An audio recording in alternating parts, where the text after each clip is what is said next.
If you ask me what's the typical role of a man, I would say first you have to be the priest, you have to be the protector, you have to be the provider. I would take a bullet for my family any day, anytime. You don't get through all that education just to sit at home, right?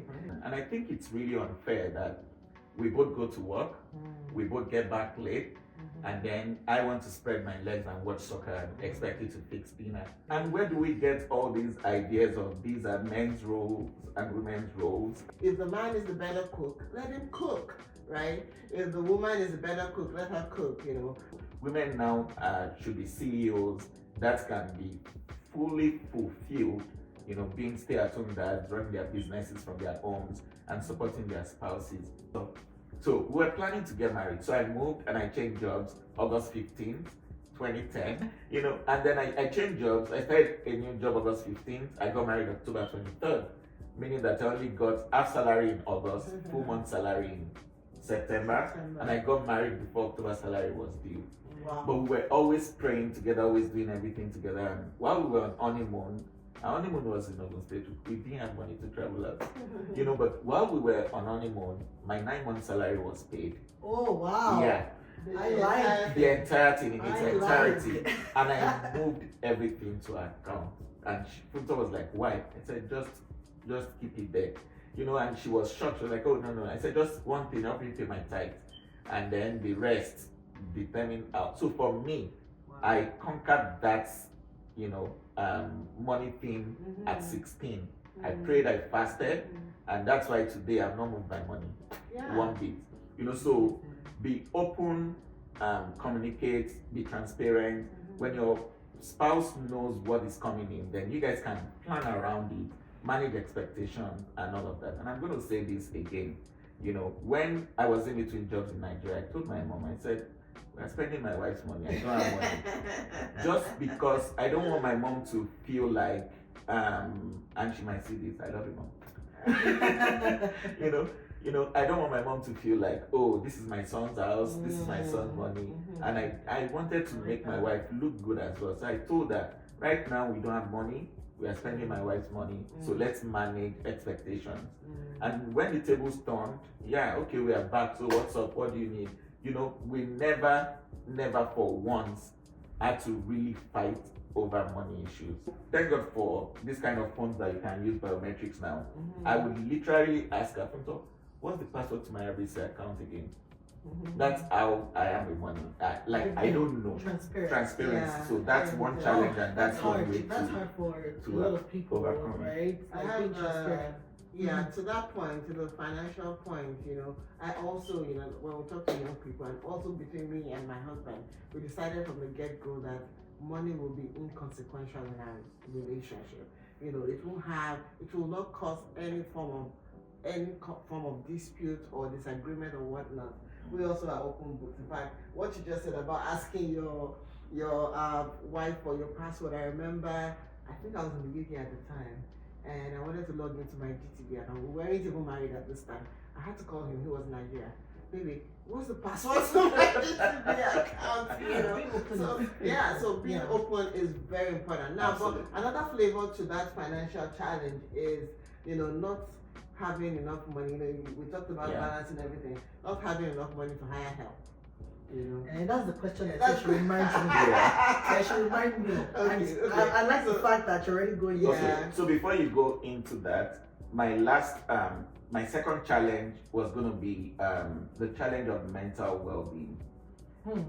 Especially around this time where it's cold, you're not going out much, there's a lot on your mind. And I encourage couples not to joke with each other's mental state. Help each other, be open, talk about these things. You don't, like Sola said, you don't have parents around to support you before you build your own tribe and all of that. It takes a while. So at that point, you need to be there for yourselves. You need to be friends. You need to talk. You need to check up on each other. How are you doing on a scale of 1 to 5? How are you doing this and this? And then sometimes just be sensitive. See how your spouses are, whether they are withdrawing and keeping to themselves. And your friends, you know what to do. So do that thing, make them happy.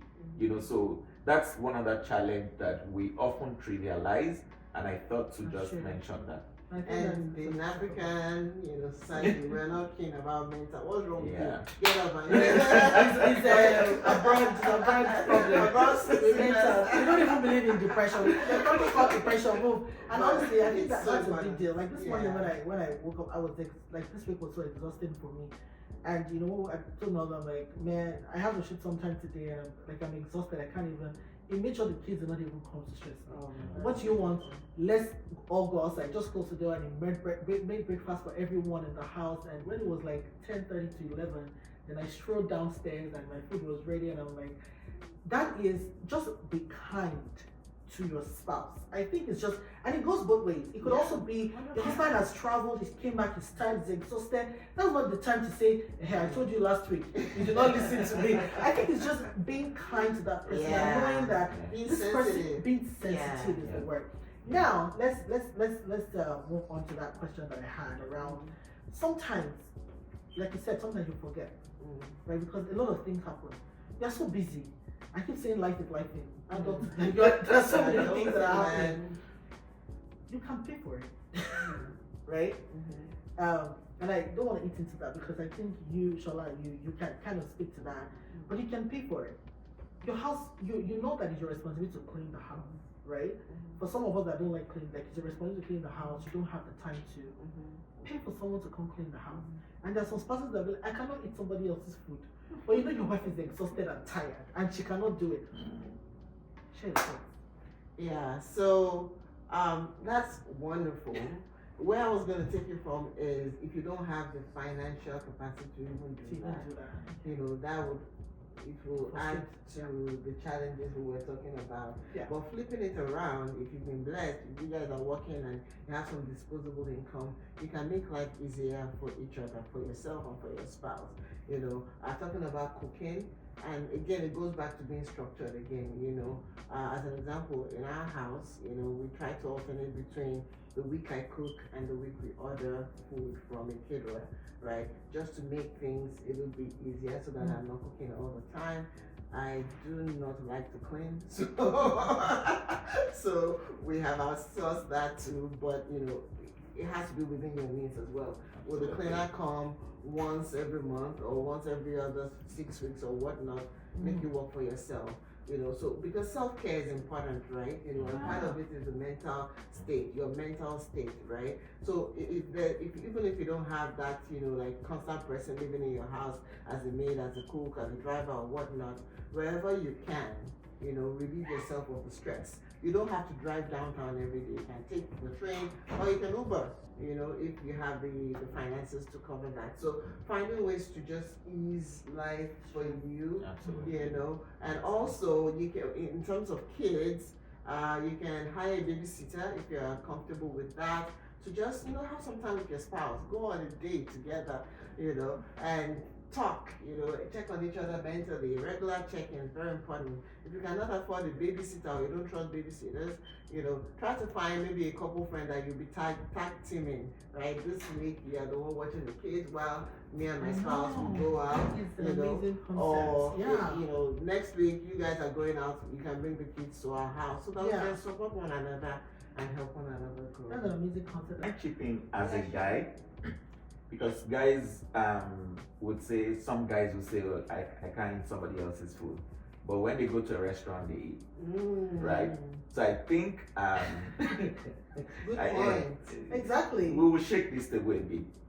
But really, I think guys should be sensitive and should also help. The fact that, when we cook together, for me, it's a bonding time.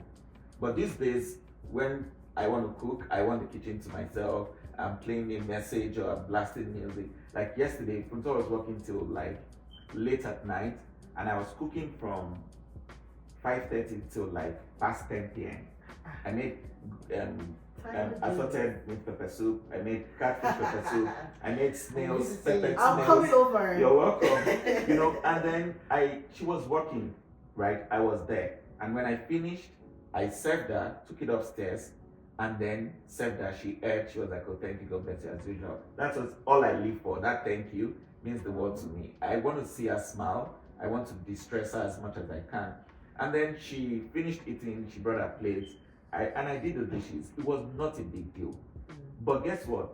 When I was doing my MBA, I cooked in the entire 2 years, maybe I cooked twice. She took charge, she supported me, she did everything. The same thing when she too was doing her MBA, I was there and all of that. So it's about that partnership, that support, 100%. understanding the situations and circumstances that you are in at that point, and rising to the occasion. Okay. Yeah, very good So one. these are really great points, and I hear be sensitive, be human, communicate, be transparent. With your spouse, be kind to your spouse, and just care for the other person. Like when you care for your kids, is the way you should care for the person that you love. Like if you love someone, you want to make sure that they're happy, they're safe, they're strong. Now, sometimes I've heard a lot of men say that I want my wife to show me that she needs me, because a lot of times women that are strong, career women, professional women, because at work they have to show that they are strong, and and they come home, they're like, I want to carry something heavy, I carry it myself. I'm exhausted, but I'm going to do it because I'm strong. I'm a strong woman. And so, but men, what I've heard is that men like their wives to be soft and sensitive, and if you tell them that you can do it, they will leave you. You do it, you carry it, and once a man gets used to you doing everything, then you get to a point where you want them. So Taiwo, help us. What should women do to be soft? So, honestly, I think this is reality. When women think they can do everything, some men just leave it for them. Again, I don't know that you would really claim to love someone and you will want to take the stress off them. So even when they say, no, don't worry, I've got this, right? Even if it's to be there for them and support them and just talk to them, okay, so they are cooking and you don't know how to cook, but you can learn together, you can do stuff together. But honestly, I think that it's one thing to say, oh, I love you, I will protect you, I'll give everything to you up to half of my kingdom. Some of us we don't even have a kingdom again because the kingdom belongs to them. But really, so women are strong. I don't care what men say. Women are strong. They have the same common sense that we have. They have the same energy that we have. They have the same emotional intelligence that we have. And that's why they can mommy us, the husbands, and mommy the kids as well, right? But really, I think for stronger women, men should also appear strong. Some women take charge when they see that their men are falling behind. They're not picking up the slack. Then they plan the finances, then they plan the food, then they plan everything, and then the man feels like, okay, I'm not needed. Let me hang out with the boys. Let me do this. Let me do that. I think it's a misplaced priority for you as a guy. You should rise up to the occasion and ask, how can I help? What can I do? I think a couple of years ago, I was still maybe 2-3 years ago, I was asking my wife, how can I love you better? And then she's looking at me and I'm, yes. Because sometimes you feel like you know what the other person needs. And then you are doing everything to provide what they need. And when you don't show the kind of appreciation you're looking for, you get tired and get burnt out and you're like, you don't even appreciate me. Meanwhile, you're meeting the wrong needs. So for me, I would say, ask questions. What can I do? How can I support you? Where do you need help? What can I improve on?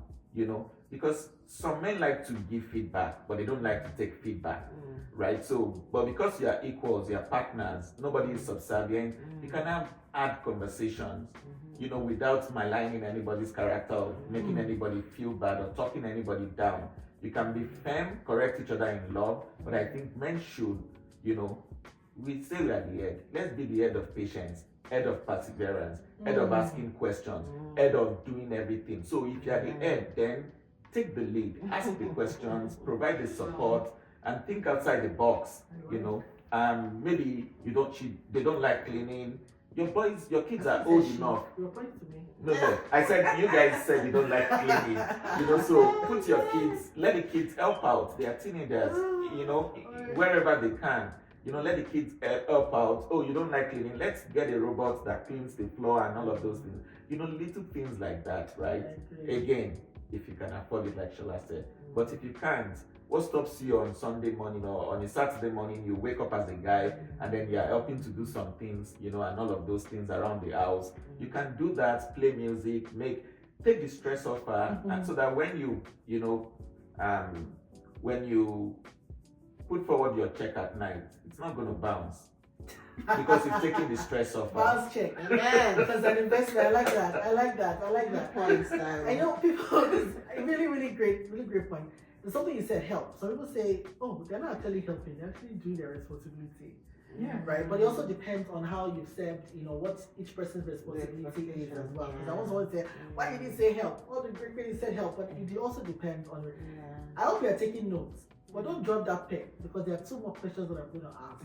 Can I chip in on that question? Yes, please. So the softness, wanted to be soft. I didn't know the last one is this softness that is coming back to you. Speaking as one of the members of the Association of First Daughters, we were raised to be strong.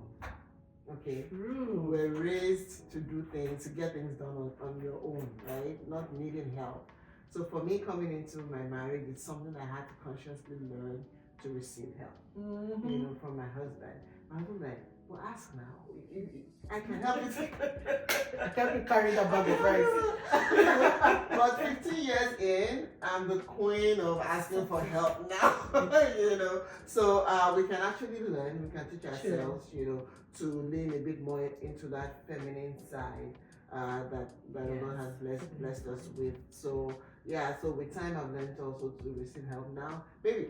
Baby's like, why did I teach you to ask for help? Like, everything is baby. Yeah, so I just wanted to leave that even if, naturally you're strong, you're doing that. If you see that, your husband would appreciate that softness from you, just, learn to receive that help. And let me quickly switch that again. Men should also know how to ask for help. And I'll give a very good example.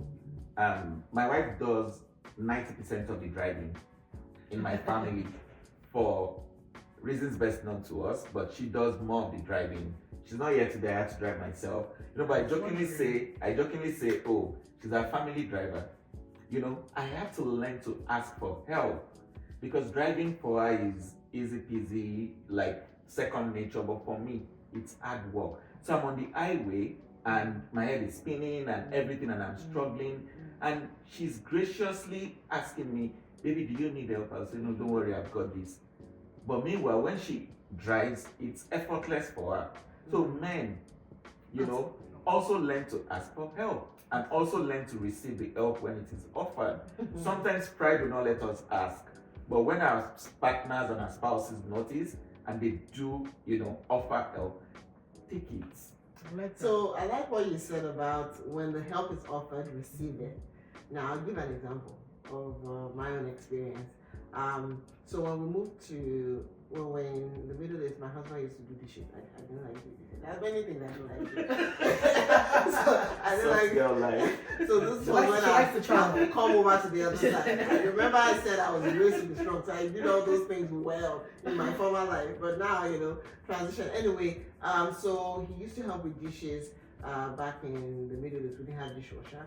So when we moved here and we had a dishwasher, I was like, you know what? Let's use the dishwasher. And then he offered to start doing laundry.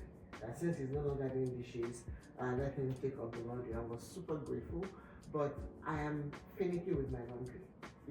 I read labels.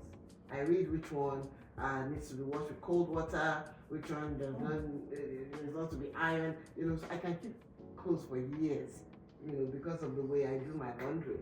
But then when my husband offered the help and I took it, I didn't know what I was signing up for. It's like, I'm only doing 2 batches. Light colors and white and dark colors. Is that you take it? Or you do yourself? Oh my God. Every now and then I'm like, baby, don't you think we should do like 3 batches? White, light colors and dark. I'm like, do you want to do it? I can happily relinquish this here. I'm like, no. So you have to be open that, when you have received help, the person might not do it the way you will do it. And you just have to let go of control. Absolutely. And Absolutely. just receive that help. Yeah, It's well said. You can coach, guide, but you have to let go of that control and be genuinely grateful for that help when it's offered. Yeah. That's really great. And so the next, we probably already answered that question, but I just wanted to own on something very important. We're talking about power imbalance in situations where a lot of men are always scared when their wife earns more than them because of also how some women would, push it in.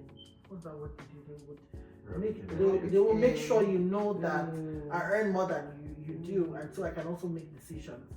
In such situations, what advice would you give to women that earn more than their husbands, and also for husbands who their wife earn more than them? How do you in managing that situation? Taiwo had been saying it's our money, and that should be what it is. Whether you're the one earning more or earning less, it should be like the communal plus. I know in reality, when the man is earning more, his money is our money, my money is my money. That's a story for the next episode for another time.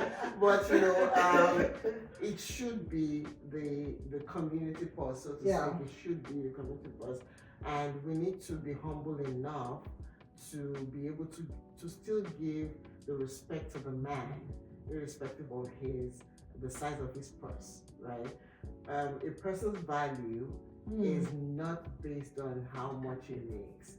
A person has intrinsic value just by being a human being, and that person, you should accord them the respect that is due to them as a human being, even more so as your husband, right? Yeah. The same respect you want him to give to you is what you should accord him as well. And I've been in that situation where my husband was in between jobs and I was the only one earning, and it helped me to challenge myself that, am I seeing him less of a man because of the situation he's in? It's something that I had to walk through and actually tell myself that irrespective of whether he's bringing in the bacon or I'm bringing in the bacon, this is my husband, this is my head, spiritual terms, and I will respect him. I'll accord him the respect that is needed. You don't need to go around telling friends or telling people that you're the one making the money, not making the man feel less than, because the tables can turn pretty quickly. Pretty quickly, and you don't want to be at the receiving end of what you dished out. Exactly. That's what I would say. Quickly. Yeah, I mean, that has happened to us several times, when my wife will earn more, when I will earn more. And for me, earning more just means that I just got myself a sugar mommy.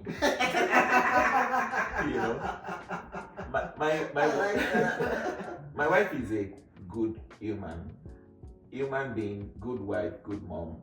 And even when I was in between jobs back home, we'll go out and then she's giving me a card under the table, or she has slipped it in my pocket, and I'm like, no, it's okay, I'm comfortable with you paying. And then sometimes she's not, she's like, no, pay, and all of that. Sometimes I see money in my account and I'm laughing, I'm like, woman, don't stress yourself, it's our money. If I need money, I would ask. Like I want to go, like we had 2 cars, so I'll take the first car on a Saturday, fill it up, take the second one to church on Sunday, and then fill it up with gas and all of that.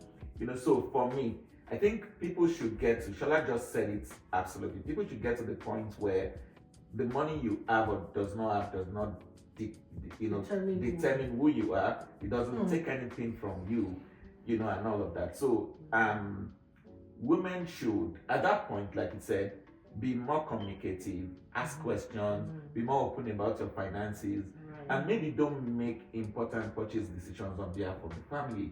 Ask questions, baby, we need to do this and this and this. What do you think? Involve your spouse at that time, who is not working, whether it's the man or the woman, so that you are taking decisions jointly, and that person feels good about themselves and being involved and being consulted, even though I'm not paying anything right now, and all of that. And while the other person was working, you guys had savings, right? So don't make him feel like you're not the one bringing in the money, so you don't have a say. And then Exactly. we want to buy a new car. One of my friends, it happened to them, and and you want to buy a new car, you just go out and appear with a new car without any conversations and all of And that. it goes both ways. It's not just about Exactly. even the husband. When you want to make decisions, make sure that your wife is part of that conversation. Even up to the gift you're buying for your spouse at that time, don't make it look like because I can afford it and you can't, I'm buying you this expensive gift. I mean, we counsel couples and I've seen a lot, trust me, and then it will be a case of, is it because it's your money? Is it because I can't afford it? Is it because of this and that? So people should learn to, be sensitive, be understanding, and then open up, talk about your feelings. Don't let money cause an issue between you guys, Amazing. My last question is for Sola. Before you guys ask me a question. Oh, we still have a question. Yeah, you still have a question. So let's say that couples that have had to battle this gender wars in their homes are not saying, okay, now we've learned, we want to work together. Because of all that war that has happened, we've been far from ourselves for a long time. Now we want to come back together. We want to build our relationship. Everything you talked about, communication, transparency, everything, we want to make it work. What can couples do, right, to build that strong relationship again, from not necessarily from a communication perspective, but from like spending time together? I know you're like ingenious in that area, so tell us. This is like just an additional top ice, what do you call it, top of the ice, icing on the cake for you. Yeah, so it's important to be intentional in spending time together as a couple, right? And again, going back to my point of structure, you need to bake this into your life, bake it into your schedule, into your calendar. Yeah. So for the longest time, my husband and I should say I've always wanted to do date nights, but it didn't happen. I was expecting my husband to take the initiative, but sometime during the pandemic, I was like, you know what? I'm taking the initiative on this. And what I did was I just created calendar reminders for us every other week, every Tuesday evening, we're going on date night. It was during the pandemic then, we couldn't go out, but we made it happen in the house. Either, we create like a picnic within the house or ordering for a candlelit dinner or something, we made it happen. So being intentional about spending time together away from the kids, away from third party would help you to rekindle, the passion that maybe has gone out. Another thing is on a daily basis, try to communicate, right? I'll again give an example of what we do. Again, we have reminders on our phones, 9 p.m. every night. We call it huddle and cuddle time, That's when my husband and I will just try to spend time together, catch up on each other's day, and have conversations. After all the investment that Taiwo talked about earlier today, you don't want to cash your check with me. That's what she said. We talk about the day, and we even have different topics. Like maybe today we're discussing finances, the next day we're talking about parenting, the other day is just romantic stuff. So just being intentional about carving out time to be with your spouse, to have conversations throughout the day, checking on each other, texting each other, seeing how the day is going. Again, like I said, my husband is better at that than me, but I'm also good. The Lord is helping me in that regard, checking on each other throughout the day. And of course, we cannot talk about intimacy without talking about sex, right? So it's understanding what each other enjoys and also being intentional about that would also foster the intimacy that you want to enjoy in your relationship. So just creating time for the both of you, right? Sometimes if you're not on the same page, maybe you can decide to read a book that can help you guys to align a bit more. Reading a book together, praying together, doing Bible study together, Saturday mornings, you can just chill on the bed and just gist and just catch up. Nothing serious. It's not. You don't only need to talk when you have projects to do. Gossip about the kids. Just lie down and just hang out with each other. It's really important. For you to get to know somebody, and maybe you need to spend time and be intentional about that time. And when you're with that person, your phone is down. You're actually giving them attention. It's not a time. You're closing that space to the world, right? You're giving attention and you're being attentive to what the person is saying. Wow, this has been really, really amazing. I can't even try to summarize everything we talked about. This has been really great. I hope you learned one or two things from this conversation. You take it away, and like I said, take what works for you, right? At the end of the day, it depends on what works for your family, what works for your home, and what works for you personally. Now, the time has come. I usually get scared because over the last two episodes, I've seen the questions people asked me. So you both just talk and let me know what question you have for me. Yeah, we have our question. Okay.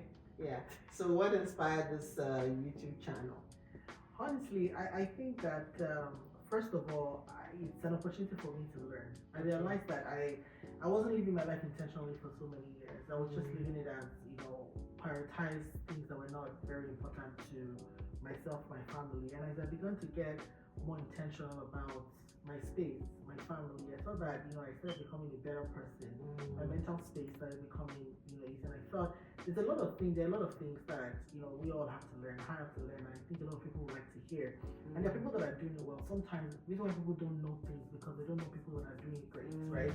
And in the world of today, you can learn so many things on social media that is not even right, that is not even acceptable, that is not even helpful.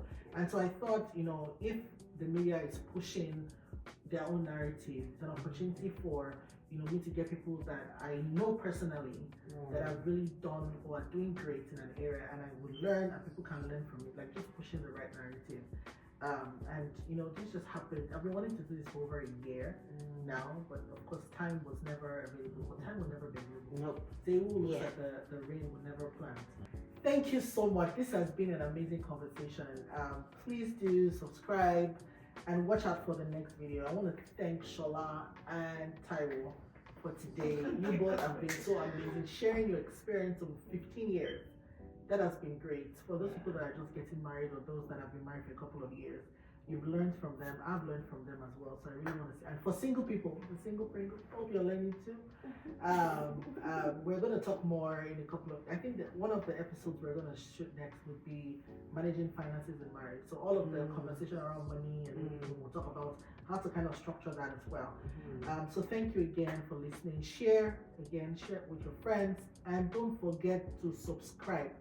Comments, subscribe there, and also share your comments in the comment section. Thank you so much and have a great week.